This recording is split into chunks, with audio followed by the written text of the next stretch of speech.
Hello, time for an edition of Simply Stated, and I'm actually filming today outside what is an old sanitarium here in Michigan on essentially the western, northwestern side of the state, where in the 1800s people would literally come and drop off, men would actually come and drop off their wives if they thought they were insane or just didn't like them, and the women would be institutionalized and kept here for the rest of their lives. Today, it's actually a series of shops and restaurants, and now also being turned into housing. And I'm not even going to take time to try to film all of it for you. I'm sure you can Google around and figure out which place I'm at exactly, but it's just a kind of interesting side note about where I'm actually filming at today for this edition of Simply Stated. I want to start out with the issue of squatters' rights in the U.S. because, as I noted for you, the Thought Project, just so you know, Cersei Wilhelm, J.LO, for example, the man I nicknamed Kendrick, have all lived in homes that they squatted in for years as part of the Russian mafia here in the U.S. So it's really important as a homeowner to know which properties in which states are actually at risk of being used by squatters and taken by them. That would actually be the worst being California, next Texas, New York, Florida, Illinois, Pennsylvania. Cersei and Wilhelm squatted in Pennsylvania for years and actually took out an insurance policy on a home and burned it down there and collected money on it. They burned it down, I think, in 2020. But anyways, Michigan, but only after 15 years. Ohio at 21 years. Georgia at 20 years. New Jersey at 30 years. Washington, D.C. at 7 years. Nevada at 15 years, Arizona at 10 years, Colorado at 18 years, Oregon at 10 years, Massachusetts at 20 years, Oregon at 10 years, Virginia at 15 years, North Carolina at 20 years, South Carolina at 10 years, Maryland at 20 years, and Alaska at 10 years. So those are the limits at which somebody else can claim they own your property in those states where they actually have one. But as I noted in the very beginning, the number of states that are listed there are states where people can actually just squat in your property. So that's California, Texas, New York, Florida, Illinois, Pennsylvania. Anyway, so now you know. As far as recent events, I want to get into sort of talking about going back to some recent events and then also a story about what happened in Janesville, Wisconsin, because there was a woman that I went to school with that, and her actual name was Anne Marie, but she had been a cheerleader. She starred in the High School Musical. We were friends, and she had a nice man she was going to marry. When I was in the DC area, one of the groups I talked with that was especially crazy, and some of them were all kind of nuts, but Buffalo Bill, Kendrick, all of them, they kept insisting she was a man because she'd had so many opportunities and gotten to live a decent life. Well, what really happened is that she was planning to go to work at GM. And since Kendrick and Cersei and Wilhelm and Buffalo Bill had destroyed General Motors in Janesville, Wisconsin, she actually didn't have the opportunity to go work at GM. Other than that, she had a pretty great life. Good parents, gotten to be a cheerleader, been in the High School Musical, graduated from high school. She wasn't even planning to mess around with college. And she and her soon-to-be husband, because they did get married, said they really don't want me going to Luther College because of how horrible a place it was. And so for them, a small piece of their dream, otherwise having very good lives, was ruined by those people. But it's an example of that people really were living the American dream in Janesville, Wisconsin, until the Russian mafia decided to destroy it. And it's important to understand because, today, my work has been ripped off again this year for the Met Gala, and it's much more obviously, and it's on YouTube. So this time they just went straight to my YouTube channel to rip it off. So I could sue them, actually. I could actually file a copyright lawsuit, and I may. I don't know. But what I do know is that there's something seriously wrong with an organization of people that are so obsessed with stealing my work and not paying for it. And I can say that honestly, I've never been more happy than to see that this week, talking about P. Diddy now, that Homeland raided his home. It was at the 200 block of South Mapleton Drive, Homely Hills in Los Angeles, California. So that's the neighborhood. It's their new Beverly Hills. And I would also like to say Kendrick lives in that area. And the government still hasn't raided his home yet, and they still need to. And something still needs to be done because there's already theories being floated that the Key Bridge in Baltimore was blown up in retaliation for P. Diddy's place being raided this week, and all of those videos being taken in his son's being arrested, and his drug mule also being taken and arrested as well. And I would just like to say, for the record, the man named Kendrick has been very actively in Baltimore. So has Buffalo Bill. So whatever's been going on, I have no doubt that that theory is correct, that this was done by Kendrick and his people in retaliation for his buddy there, P. Diddy, getting arrested, who's KGB. Okay, because J.Lo and P. Diddy, Kendrick, they're all KGB. We don't have to go back through the round of dumb conversations or events I went through. All that was related to them being part of the KGB, which is called the FSB of Russia today. So, you can theorize on if it was the Chinese CCP that did the hit on the boat that caused it to hit the bridge, or you can go into, semantics, but the reality is it's the exact same network of people I've been detailing over the past year. And it is a retaliatory act because Homeland Security went ahead and raided P. Diddy's home. Yeah, I can totally say that. And, a lot of this goes back to the horrible experiences I had with Kendrick demanding that I go and get people and set them up. And what he really meant was giving them money and me working for free on projects and not getting paid, and other people making a ton of money. And, nobody has a time for a lunatic that wants to tell other people to set everyone else up, meaning actually to set them up to be really happy for the rest of their life so that I can be a poor person and injured.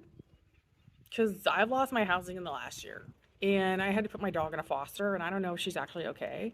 And I've lost all my major furniture and possessions because of him and his lunacy. And I've seen a lot of people actually shot and killed in the past year. So, I just want to know when it stops, because I saw the list of names for the P. Diddy, core documents, and I don't see Kendrick or any of his boys listed there yet. So you still haven't actually gone ahead, as far as these government concerned, I'm addressing them. You actually are going to have to go ahead and arrest him.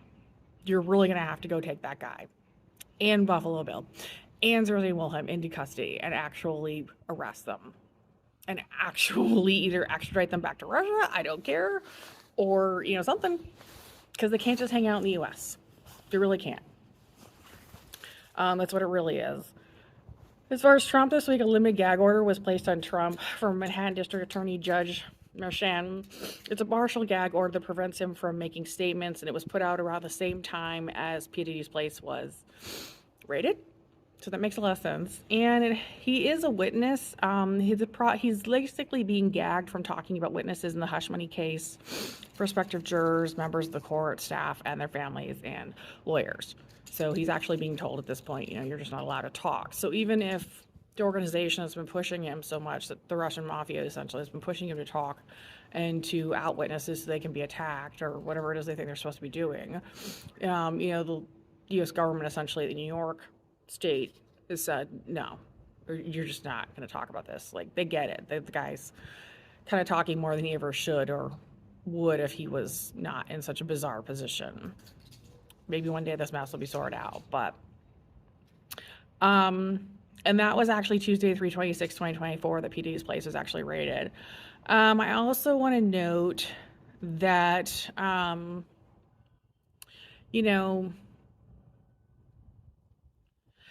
it's a really interesting time when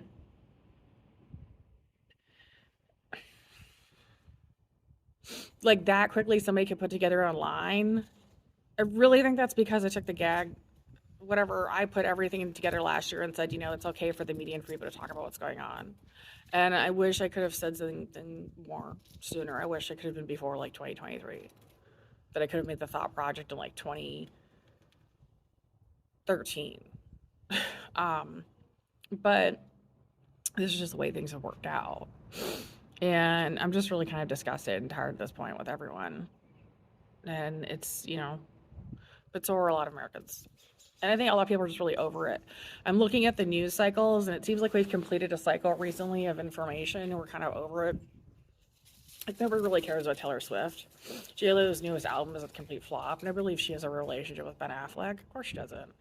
And as far as the stories being released again about Ben Affleck complaining about her taking dumps on him and then not having a good sexual relationship or whatever, how he feels so awful about it, the whole relationship's a fake. It's just a dumb KGB relationship.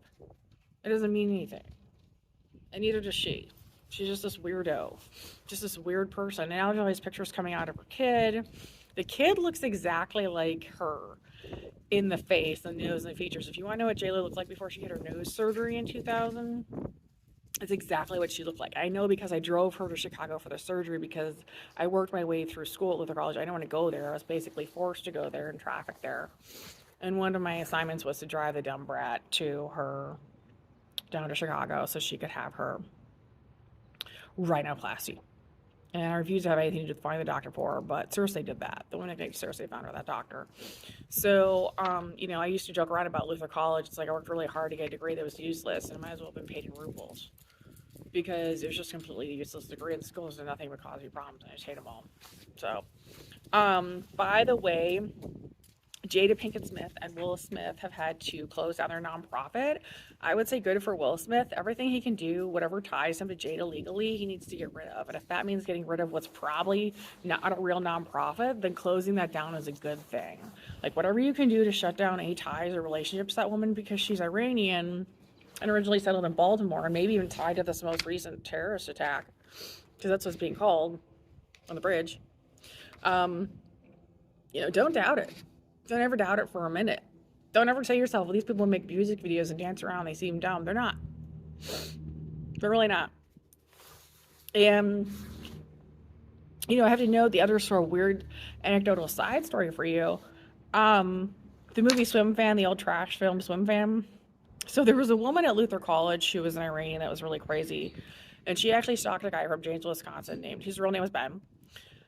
He was a friend of mine. He went to Craig High School, and I didn't know about all this, but Patricia did. And after I spent time in LA, I was working at entertainment as an intern. Patricia and Buffalo Bills, other people made Swim Fan, and then they based most of it off of her behavior stalking Ben, this woman at Luther College that I wasn't even that good of friends with and kind of knew. And Ben had basically kind of told me about it a little bit freshman year, but I didn't know who it was even, because he even identified her by name. After the movie was made, she turned on me and claimed that I had it made while I was in LA, which isn't even possible because a film like that would have been made a year earlier. And in fact, it appears to have been made 3 or 4 years earlier and released right when I was in LA, just so she could throw a fit while I was going to my senior year at Luther College and complain that I made it about her, and I didn't make anything about her. And she kept flipping out on everyone to the point where the woman who eventually took the alias Shonda Rhimes even said she was crazy. And I finally got so mad at her one day when she was freaking out everyone in the cafeteria that I said, you know what, I'm pretty sure you inspired Swim Fan, Single White Female, Fatal Attraction, and, pretty much every other movie about crazy psycho chicks going off on people. Because what I finally figured out is that most of these movies were actually about Iranian or Russian operatives who were just completely nuts here in the U.S. Noting that this woman's mother had been featured on the front of the New York Times as being from Moscow and being Iranian and having worked there, because the Iranians go back and forth all the time through Russia. So I'm just putting this all together for you today really quickly because I'm tired, people. I'm looking for regular employment. I got real issues and things to deal with. I've never been so grateful that none of my friends are crazy enough to post about the Grammys or Academy Awards or Emmys or Golden Globes. None of them on social media or even my LinkedIn are crazy enough to try to facilitate or even applaud those events anymore. I know that they're just completely meaningless and stupid. And understand, even for those of them that are actually in the CCP and the FSB, that they just don't talk about it. Because nobody wants to hear it anymore. They're just sick of it. They're sick of the whole industry. And it's the one thing I applaud as we all move forward, is that I can see this whole trash cycle we've been in with the news, with, the weird stuff about Beyonce is just dumb. And, Beyonce's one of Buffalo Bills people, and Taylor Swift's one of them. And, nobody cares about No Doubt. This Gwen Stefani's just a crazy Iranian person. Nobody cares anymore. I just think these people are weird and crazy and just want them to go away. And apparently their response to it all is bridges being blown up. If we didn't already all know that. So, there you go. That's pretty much about it. So I hope you enjoyed this edition of Simply Stated, and we'll get back to singing in some other episodes, but I'm not going to do that today. But yes, this whole episode is actually filmed outside what used to be an asylum for women who didn't do everything their husband said. That's it. Have a good one.